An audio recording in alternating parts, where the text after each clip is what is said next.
सुमनसवन्दित सुन्दरि माधवि चन्द्र सहोदरि हेममये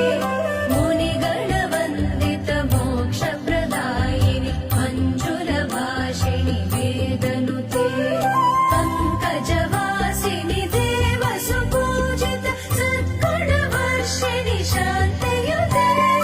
जय जय हे मधुसूदन कामिनि आदिलक्ष्मि सदा पालय